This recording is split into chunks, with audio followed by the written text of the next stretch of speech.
The envelope had been sitting in the drawer for 11 months. Clara Whitfield knew it was there. She had put it there herself, on the morning of her mother's funeral, sliding it beneath a folded dish towel as if distance could delay whatever truth lived inside. The drawer was in the kitchen of the small house on Pembroke Road, the house that was no longer hers, technically, once the bank finished its paperwork. She had 30 days left in it, maybe fewer. She was 22 years old and owned almost nothing. Her mother, Ruth, had died in February, quietly and without warning, the way certain people leave, as though they'd been practicing disappearing for years. Clara had spent the following month settling what little there was to settle, a second-hand car worth less than the cost to repair it. A few $100s in a checking account that evaporated into funeral costs, and a house built on a mortgage Ruth had never quite caught up with. What Clara had not done was open the envelope. It was thin. Whatever was inside couldn't be much, a letter, maybe, or a folded piece of paper. Her mother had never been a woman of great possessions or complicated legal arrangements. Ruth Whitfield had been a woman of routines and silences and small, careful kindnesses. She had kept things close to her chest her entire life, and apparently even after it. Clara stood in the kitchen on a grey March morning, coffee cooling in her hand, and finally opened the drawer. The dish towel still smelled faintly of lavender. Her mother had kept a sachet in every drawer in the house, a habit Clara had never questioned and now suddenly missed with a sharpness that surprised her. She unfolded the envelope carefully, as though speed might damage whatever was inside. There was a single piece of paper, folded in thirds, and a smaller slip tucked inside it, a receipt of some kind, so old the ink had faded to the color of weak tea. The larger paper was a letter, handwritten in her mother's careful, rounded script. Ruth had always written like someone who'd been taught penmanship by a strict teacher and never forgotten the lesson. Clara Bird, I know I've never been good at explaining things out loud. You know that better than anyone. But I want you to understand that everything I did slowly and on purpose. Not out of secrecy. Out of patience. In the top drawer of my dresser, beneath the blue cardigan, you'll find a document. It's a mining claim. I paid $2 for it at the Harney County Land Office in 1998, the year before you were born. I've kept it current every year since. The details are on the document itself. Don't sell it without walking it first. I love you more than any of this, but this is what I have to give. Mom. Clara read it twice. Then a third time. Then she sat down on the kitchen floor without quite meaning to, the linoleum cold through her jeans, and stayed there for a long moment. A mining claim. She turned the faded receipt over in her hands. It was from the Bureau of Land Management, dated August 14, 1998. The claim number was printed in faint black type, OR 071842. Under the category of transaction, someone had stamped the words Placer Mining Claim, unpatented. The fee listed was $2. $2. Clara thought about the year 1998. She thought about her mother at 26, before Clara existed, before the weight of raising a child alone had settled into her shoulders and stayed there. She tried to imagine Ruth walking into a county land office somewhere in eastern Oregon, paying $2 for something she believed in quietly enough to carry for 24 years without ever mentioning it. She couldn't quite picture it, and that gap, between the mother she knew and the woman she apparently hadn't fully known, felt both tender and enormous. She found the blue cardigan without difficulty. It still held the shape of her mother's body in the way old wool sometimes does, as though fabric remembers what people forget. Beneath it, folded inside a clear plastic sleeve, was the claim document. Official. Annually renewed. The most recent renewal stamp was dated January 9, 5 weeks before Ruth died. She had renewed it 5 weeks before she died. Clara sat on the edge of the bed for a long time, holding the document and looking out the window at the neighbor's oak tree, which was just beginning to suggest green at the tips of its branches. She was 22 years old. She had 30 days left in this house. She had a car that might or might not make it to Eastern Oregon, which was roughly 350 miles away. She thought about what her mother had written. Don't sell it without walking it first. It wasn't a command. It was something closer to a request from someone who had never been in the habit of making requests, someone who had always found it easier to do quietly than to ask directly. Clara folded both papers back into the envelope, set it on the nightstand, and began thinking about what she needed to pack. She left on a Thursday, which felt right without her being able to explain why. Thursdays had always been her mother's favorite day, close enough to the weekend to feel like something, Ruth used to say, but still enough week left to be useful. The car was a 2003 Honda Civic in a shade of silver that had weathered to something closer to grey. Clara had tuned it up herself over the past 2 weeks, watching videos and buying the cheapest parts she could find. Driven by the practical suspicion that a breakdown on Route 20 through the Oregon high desert would be both expensive and lonely. She drove east from Portland through the Cascade foothills, where the landscape shifts from wet and mossy to something drier and more open without you quite noticing the transition. By the time she passed through Bend, the sky had grown wide and the color of pale slate, and the sagebrush stretched out along either side of the highway in silver-green waves that looked, in certain lights, like the surface of a very calm sea. She had printed the BLM maps at the library the night before. The claim, OR 071842, was located along a dry creek drainage in the hills east of Burns, Oregon, Harney County, high desert country, the kind of landscape most people drove through without stopping. She had also pulled the public records on the claim itself, which showed annual maintenance filings going back to 1998 without a single gap. 24 years of $200 annual maintenance fees. Clara had done the rough math on the drive and then tried not to think about it, because it added up to something close to $5,000, $5,000 paid quietly, year after year. By a woman who had often worried out loud about the electric bill. She stopped for gas in Burns, a small city that felt like it was held together by habit and the particular stubbornness of people who choose high desert living on purpose.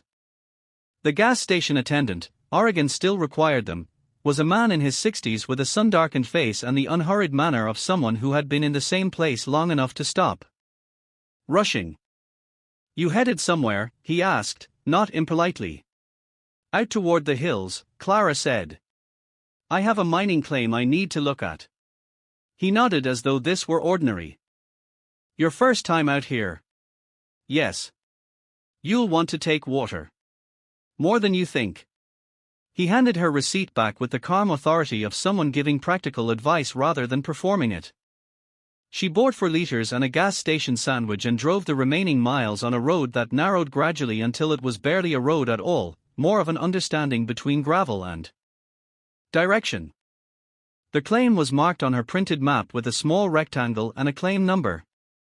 The land itself, when she finally walked out onto it, was unremarkable in the way that honest land often is. A dry creek bed ran through a shallow draw, bordered by juniper trees and sage and, here and there, outcrops of pale rock that caught the afternoon light and held it differently than the surrounding soil. She walked the boundary lines as best she could from the map, marking her rough position with her phone's GPS. It was 3/4 of a mile, more or less, of broken ground. She did not know exactly what she was looking for. She knew almost nothing about placer mining, which she had read about briefly the night before, the process of separating gold or other minerals from alluvial sediment, carried by ancient water and deposited in creek bottoms and along gravel bars. The creek was dry now. Whatever water had moved through here was seasonal or long past. But her mother had believed in this place enough to pay for it for 24 years. Clara sat on a flat rock near the center of the draw and looked around at the quiet landscape. Wind moved through the sage. A hawk turned circles in the distance. She thought about her mother driving this same road, maybe parking in the same gravel, walking this same ground. Ruth had never mentioned any of this. Not once, in 22 years, had she said I have a piece of land in the desert or there's something I've been holding on to. The silence of it felt almost like a character in itself. She was about to walk back to the car when she noticed something she had stepped over without registering it, a stack of flat rocks near the base of a juniper tree. Not a natural arrangement. Someone had placed them deliberately, 3 stones balanced in a way that gravity alone wouldn't have managed. Beneath the top stone, wrapped in a square of heavy plastic sheeting, was something flat and folded. She stood with it in her hands for a moment before opening it, aware of a particular quality of hesitation she'd never quite felt before. It wasn't fear exactly. It was the feeling of standing at the edge of something you can't yet see the shape of, the moment before understanding arrives. When you know that what comes next will change the texture of what came before. She unfolded it slowly. It was a hand-drawn map, rendered in pencil on heavy paper that had been folded and unfolded many times. The lines were precise in the deliberate way of someone who had measured and remeasured before committing pencil to paper. Clara recognized immediately that it was topographic in nature, contoured lines, elevation markings, creek drainages indicated by dashed lines. In the corner, in her mother's handwriting, was a set of coordinates and a single sentence: "From here, follow the draw north 1 point for miles. Look for the twisted juniper at the fork."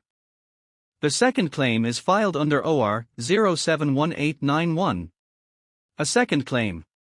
Clara looked at the map for a long time. The paper was old but not fragile. Her mother had wrapped it carefully, protected it from moisture and time with the same quiet thoroughness she had applied to everything she'd ever done in her life. Even the plastic sheeting was sealed with tape that had been applied in careful, overlapping strips. She sat down in the dirt next to the juniper and thought about what she knew, which was not much, and what she was beginning to understand, which was something different entirely. Her mother had not been a dreamer. Ruth Whitfield had been the opposite of a dreamer. She had been a woman of practical increments.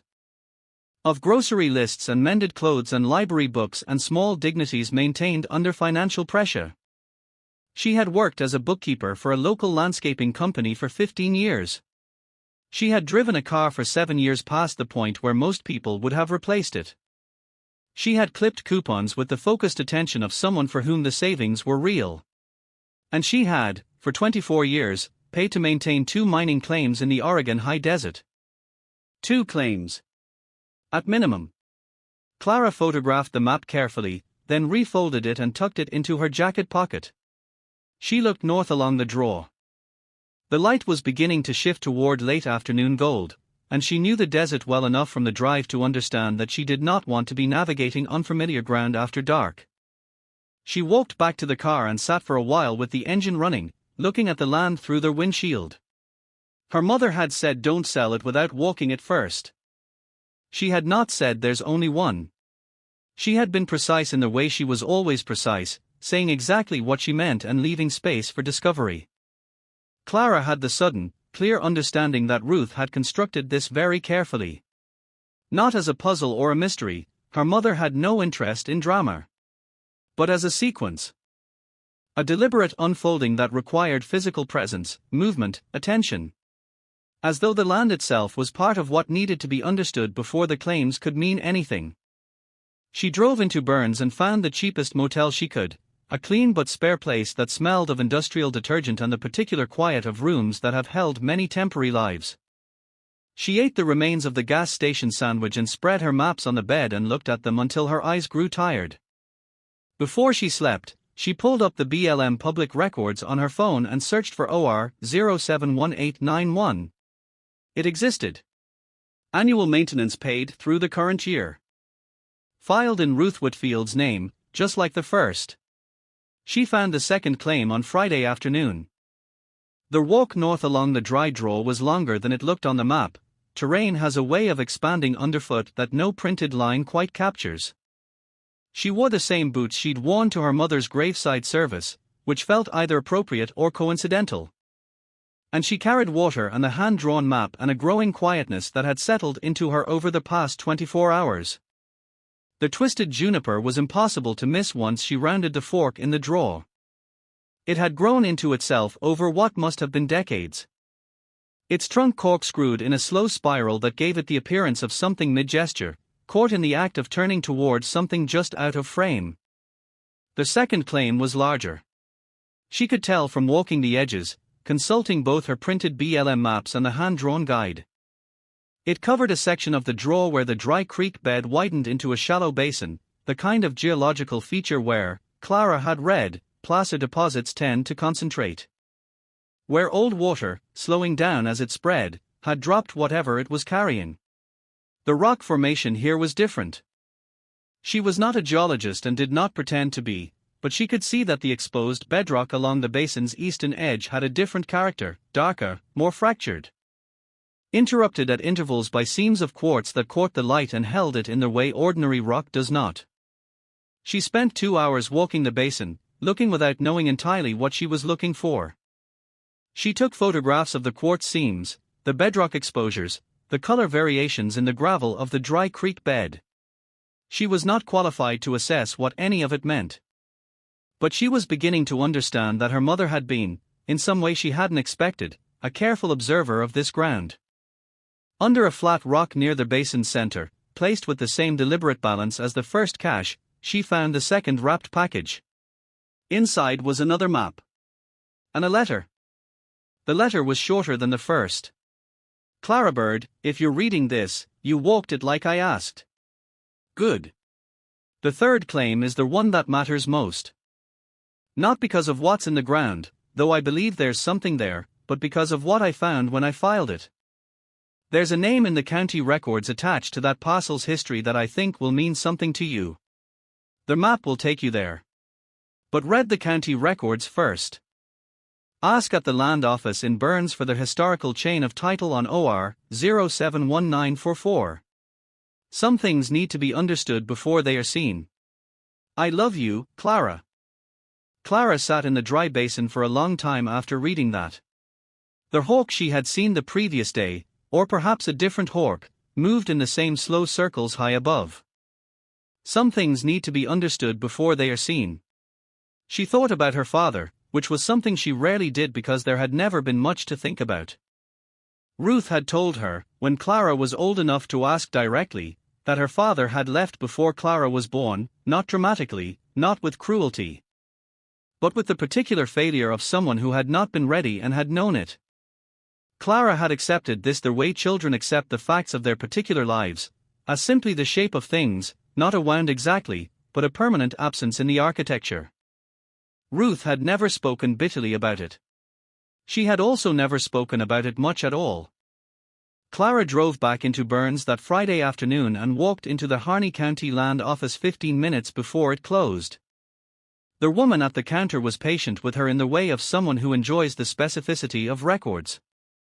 Her name badge said Diane, and she had the organized calm of a person who found genuine satisfaction in knowing where things were. Historical chain of title, Diane said, typing the claim number. Give me just a minute. Clara stood at the counter with her hands folded, aware of a particular species of anticipation, not excitement, not dread, but something in between. The feeling of a door that is just beginning to open.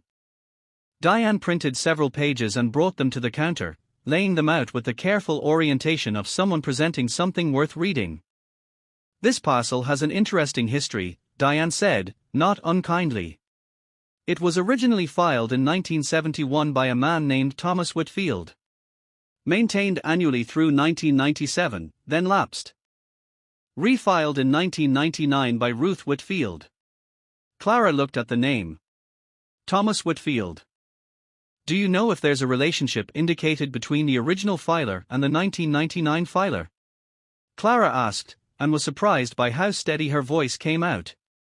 Diane looked at the records. Not in what we have here. But the surname is the same. She paused. Is this a family matter? I think it might be, Clara said. She drove back to the motel and sat on the edge of the bed and thought about everything she knew about her mother's family. Which was limited in the way that family knowledge becomes limited when people don't speak about the past. Ruth's maiden name had been Aldrich. She had taken the name Whitfield when she married, briefly, before Clara's father left. But Thomas Whitfield would have been from her father's side. Clara's paternal grandfather. A man she had never met, had barely heard mentioned, who had filed a mining claim in the Oregon High Desert in 1971 and maintained it for 26 years. And her mother, after everything, after the marriage that hadn't survived and the man who hadn't stayed, had quietly refiled that same claim in 1999. Had paid to keep it current. Had added 2 more. Had never said a word. Clara lay back on the motel bed and looked at the ceiling for a long time. She thought about what it meant to maintain something through the silence of someone who had hurt you. To look at a piece of land that belonged to your absent husband's family and see, not the wound of what hadn't worked, but something worth preserving. Something that might matter someday. For Clara. It had been for Clara. Some things need to be understood before they are seen. She understood now why her mother had wanted her to find the records before she walked the third claim. Because the third claim wasn't just land. It was the original, the one Thomas Whitfield had believed in enough to hold for 26 years, and that Ruth had believed in enough to reclaim and hold for 24 more. 50 years of belief, carried by 2 people who had never met, connected by a name and a daughter who was only now beginning to understand the full weight of what she had inherited. She walked to the third claim on Saturday morning, when the light was still low and the desert had the particular clarity that comes before the day grows warm. The map led her along the draw and then up a gentle rise to where the land opened into a wider valley, not dramatic, not spectacular in the way of landscape photography, but honest and particular in the way of places that have been looked at carefully by people who loved them. OR 07194 covered the valley's floor and a portion of the northern slope where exposed bedrock ran in long parallel seams, interrupted by fault lines that had, over geological time, shifted and fractured the rock in ways that created, Clara had read enough now to recognize this, the kind of structural traps where mineral deposits concentrate. She walked slowly. She was in no hurry. The rock here told a story she couldn't read completely, but she had spent enough time on the internet over the past 2 days to understand some of its grammar. The quartz veins were heavier here, wider, running through the darker country rock in irregular ribbons. Along the dry creek that crossed the valley floor, the gravel had a different composition than on the first 2 claims, more angular, less worn, suggesting shorter transport distances. Which meant the source was closer. She found the third cache without difficulty. It was in a natural rock shelter at the base of the valley's north slope, a low overhang, barely chest height, where someone had stacked flat stones into a small platform to keep things off the damp ground. Inside the heavy plastic wrapping was a folded paper, and she knew before she opened it that it was different from the others. It was not a map. It was 2 pages of her mother's handwriting, dense and careful, dated November of the previous year. 3 months before Ruth died. Clara Bird, if you've read the county records, you know about Thomas. I want to tell you what I know, which is not everything but is enough. Your father was not a bad man. He was a young man who was not ready and knew it and left before he could do damage in a way that lingered. I decided a long time ago to accept that as a form of honesty, even though it cost us both. Thomas Whitfield, his father, your grandfather, wrote to me once, about 2 years after your father left. I don't know how he found my address. He wrote to say he was sorry for what his son had done, and that he had left something behind in the world that mattered, even if he hadn't stayed to see it. He meant you, Clara. He meant you specifically. He told me about the claim he'd been working in Harney County since 1971. He said he believed there was something significant in that valley, but that he was getting old and couldn't work it anymore. He said he'd been maintaining it on the chance that someday someone who needed it might be able to use it. He died in 1997. The claim lapsed. I refiled it in 1999. I don't know if there's gold in that valley. I don't know enough to say. But I had a geologist friend look at the photographs I took over the years, and she said the structural indicators were worth serious attention. I never had the money to follow it further. But I kept the claims current so that you could. I want you to have them properly assessed. Not because I'm certain of what's there, but because Thomas believed in it, and I believed in Thomas's instincts even though I only knew him through one letter, and I believe in you. This is not a fortune I'm leaving you. It might be nothing at all, or it might be the beginning of something. Either way, it is not nothing that 3 people, Thomas, and me, and now you, stood on that same ground and thought, this is worth holding on to. I love you, Clara. I am sorry I didn't tell you all of this while I was alive. I kept meaning to find the right moment and I kept choosing the quiet instead. That is my failure and I own it. But this is also mine to give, the map, the claims, the work, and the knowledge that you were never and cared for, not by me, and not by a grandfather you never met. Who thought about you in his last years and left something in the ground for you to find. Walk slowly. Look carefully. That's all. Clara sat in the low shelter at the base of the north slope for a very long time. The morning had grown full around her. Light moved across the valley in the gradual way of high desert mornings, warming the pale rock and drawing the color out of the sage and touching the quartz seams in the exposed bedrock so that they caught and released small points of brightness. She thought about Thomas Whitfield, whom she would never know, who had filed a mining claim in 1971 and maintained it for 26 years on the strength of his own quiet belief. She thought about her mother, who had received a single letter from a stranger who happened to share her daughter's last name, and had decided, with the particular form of trust that only certain people are capable of, that the letter was worth honoring. She thought about how easily none of this could have happened. How many points of failure the chain contained. How many moments where a person might have given up, decided it wasn't worth the annual fee, moved on, let the claim lapse and the land revert and the map go unmade. And how none of those people had given up. Not Thomas, for 26 years. Not Ruth, for 24 more. 50 years of $2 faith. She thought about the envelope that had sat in her kitchen drawer for 11 months while she had not been ready to open it. She thought about how patience is sometimes the most profound form of love, the willingness to wait for someone to be ready. To hold something open for them without demanding they arrive on any particular schedule. Her mother had wrapped these maps in heavy plastic and paid the annual fees and never said a word. Not because she was secretive, but because, Clara understood this now, clearly and completely, she had wanted Clara to find it herself. To walk the ground, to read the records, to come to Thomas through the land rather than through a conversation that might have flattened it into simple biography. She had wanted it to be a discovery. A real one. The kind that changes not just what you know but how you see. Clara pulled out her phone and photographed both pages of the letter carefully, then folded them back into the plastic with the same care her mother had used. She would have the claims properly assessed. She would find a geologist. She would do whatever needed to be done, carefully and without rushing. But first she sat a while longer in the rock shelter and looked out at the valley that Thomas had believed in, that Ruth had quietly reclaimed. That had now found its way to her through a chain of small, patient decisions made by people who loved her in ways she hadn't known to look for.